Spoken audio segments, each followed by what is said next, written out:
I'm standing here with Jeremy. Jeremy, will you take a second and introduce yourself? Tell everybody what you do and how long you've done it. Yes, sir. I'm Jeremy Lucas and head superintendent for Empire Construction Concrete Division. I've probably been doing about 28 years now, so started young, I guess you could say. Yeah. But once I got into it, it gets in your blood. I started off as a laser screed operator, and then kind of transitioned into running crews, and then here I am on this joyous occasion. I hear you, man. Well, thank you. Yes, so as I mentioned, I'm teaching everybody about floor flatness and floor levelness. You've obviously been out here at Airbus doing that for a long time. Yes, sir. You were on the first one 11 years ago and pretty much every one since. That's right. So if anybody can do it, it's you. Will you walk through, as a concrete finisher, what conditions you like to see, what you look out for as the pour is going on, and some simple things that you run through your head every time we're pouring to make sure that it goes well? Okay. Well, first of all, you're going to come out, days before and see how your form crew, which would be you guys in this instance, Brassville, and see how you guys are coming with your floor prep. And probably the very first thing I'm going to look at, after we've all been through our meetings or whatnot, I'll come in and I want to look at what my sub base is, my subgrade, see what kind of material that is, what I'll be pouring on, and how tight you guys got it, which you guys are always very good. And then next, you would like to see the edge forms, because especially when you're dealing with floor levelness, those edge forms are critical to any floor levelness or really anything in the slab. So the closer that the prep is to grade for your floor levelness is absolutely critical. And then just make sure logistics are up par. Everybody's on the same page. Make sure we're on the same page as far as like concrete slump is going to go. How are we going to get the truck center out? Where's the pup going to set up? And all those things can go into just making the placement easier. And if the placement is going smooth, then usually you can make your job go smooth. So, and it's kind of a team effort, and you always want to work, always want to have good knowledge of who you're working with. And once you get their system down and you communicate and they have your system, then everybody kind of knows what to look at together. So I could come in and say, they would automatically know when I walked in you guys' job, your guys will say, here's our grade perimeter, subfloor. Their guys are tying rebar. We'd walk the rebar and whatnot. But even if it's not this job, you still want to check those things, or just paramount on a FF and FL floor. Great. So then once you start pouring, you mentioned the slump. What are you looking for in the slump? What are you looking for from the concrete to make sure that you're going to hit those numbers? Well, for these placements, the FAL and most of these placements at Airbus, we didn't have the option to use a laser screed.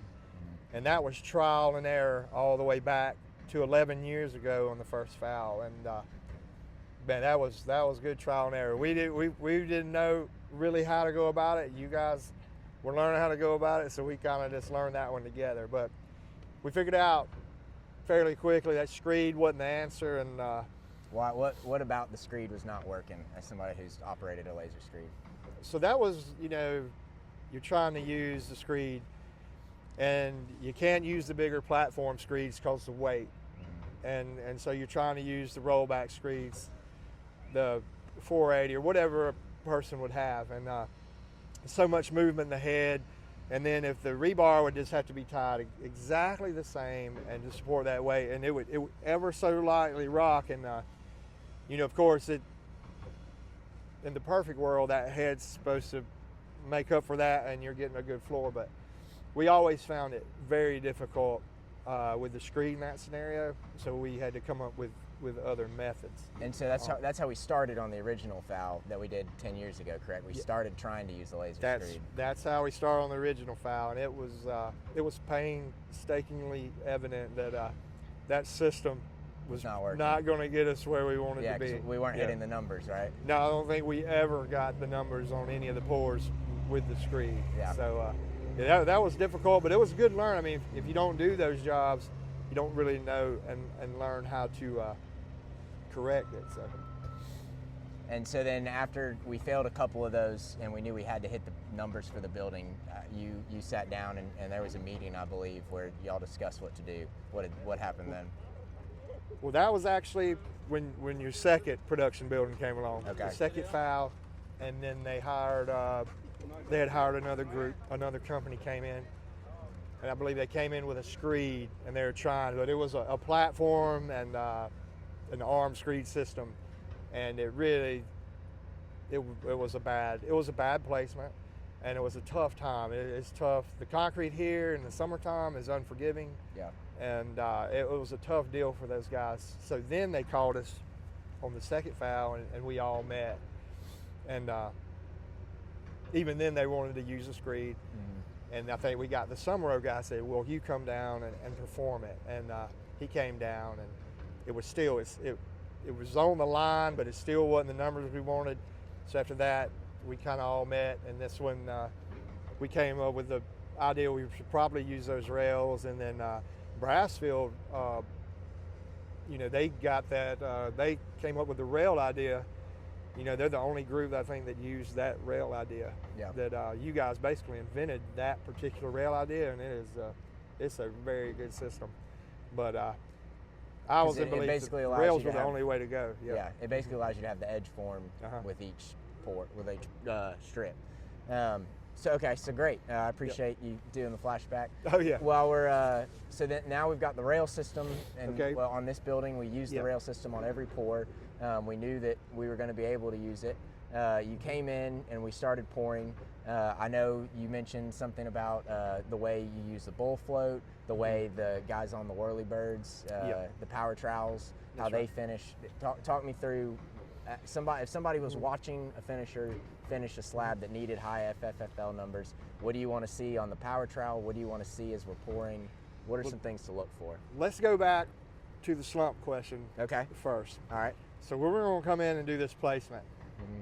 That concrete slump it's paramount that it is consistent within an inch, 2 at the most. It has got to be consistent, because if you get a wet load out there, it can throw you off because the hydration is gonna be different, and then you could have shrinkage. And say you're pouring on wood, you got your wood deck over here you're pouring on, and then your gravel right here, where the wood can absorb differently than that. So that all comes into play. I think your slump is really paramount. Is there a number that you prefer to pour for a high FFFL? Well, all these we had to hand rod the floors, and most of them were in summer, in the summer environment. It's very hot. So we would use the high range so we could get the slump up higher, but we never wanted to exceed a 7, and we wouldn't even achieve a 7, but this concrete sets up so fast, like you remember. But in most circumstances, you would say a 6-inch slump. Mm-hmm. You don't want your slump to be, it's got to sit there. It can't run over your rails and all. But I would say a 6-inch, and then when it's placed, you'll be between a 5 and a 6. But in certain scenarios, you got to come up with it if it's a difficult hand rod scenario. So, but striking off the rails, you guys would put the rails at 14 foot. You need good overlap.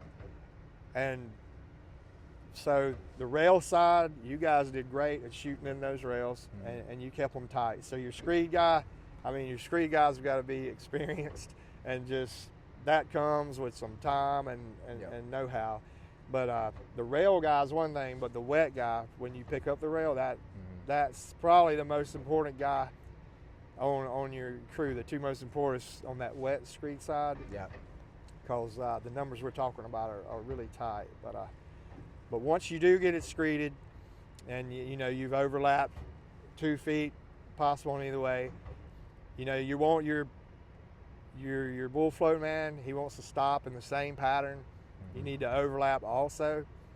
You can see the consistency of your concrete. So sometimes we would 45 at bull float. We would rarely run a straight edge over it. There would a check rod. We'd very rarely run that.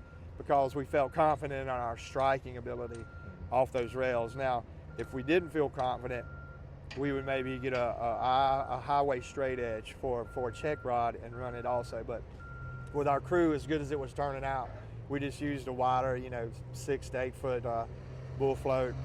Didn't want to leave a lot of crease in the mix. Yeah. And then, so panning, you gotta wait till that surface is fairly tight. You don't want to get on it. You don't want to have any cream rolls or anything when you get on it panning. So our pan, man, they've taught walk the surface. It gets tight enough. We're going to try to start out. Sometimes you can't, but you're going to try to go, across your screed reference. So, yep. Your screeds are coming horizontal. You want to try a vertical stroke with your pan. And if I remember correctly, you always said we weren't doing straight. We weren't turning around. And you don't. Yeah, you never want to turn circles or do much spinning yep. with your pan. You're mostly 45s and 90s. Mm-hmm. Our first leg is going to be, mostly horizontal. Then we'll cross that, and then if we have time, we're going to 45 those. We're usually going with two sets of pan, 10-foot pan, maybe another 10. It's according just how the finish is coming, at least an 8. So we're running 2 pans, crossing them in our patterns. You got to stay with your patterns. Mm-hmm. You can't deviate, and that's where also the slump comes into play. If you have a wet load and that pan can't keep his pattern, you will have, when they run those numbers, you yeah. will see it, and we've seen it before. Right. It's the difference. But luckily, overall, it doesn't. They did really good. So of course with the pans, you're going to cross those up, and we tight pan. We tight pan in the slab until it's almost to the stage. We're not burning in with the pan by no means, right. But it is very tight. So our laydown guys, they're only crossing 2-3 times, and then it's about ready to burn. Mm-hmm. So, and that's important too. Your laydown guys can't come up into your pan guys' work, right, and so forth and so on. So that's kind of how we go about finishing with the machines, and then great. Edge men have their part. Mm-hmm. You don't want to have a lot of edge guys. The more machine work you can do, the better.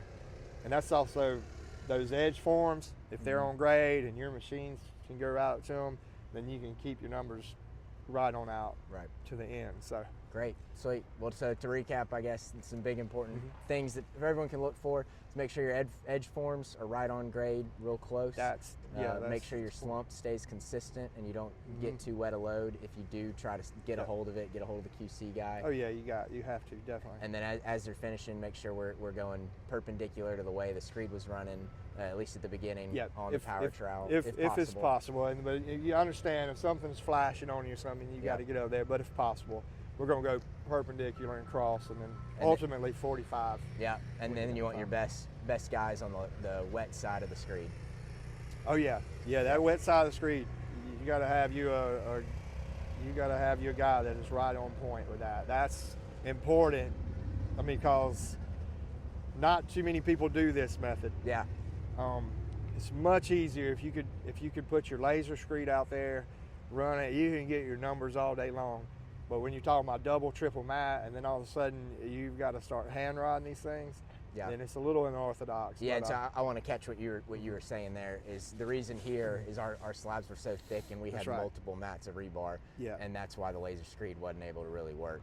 That's if, right. If the slab was thinner, a laser screed would be great. Single mat rebar. You could chair it up as you go, and the laser screed is always the better method, and could get really high numbers. But like I said, in this situation, we were having to do it the way we were, and hey, we made the most of it. We did. It went really good, actually, and maybe surprised some, but we felt like we could do it. You guys do great every time. So. Man, well, we appreciate it. Thank you for your time, man. Yes, sir. And we crushed our numbers, so I appreciate it. Oh, it always makes us happy. Yes, sir. So that's good.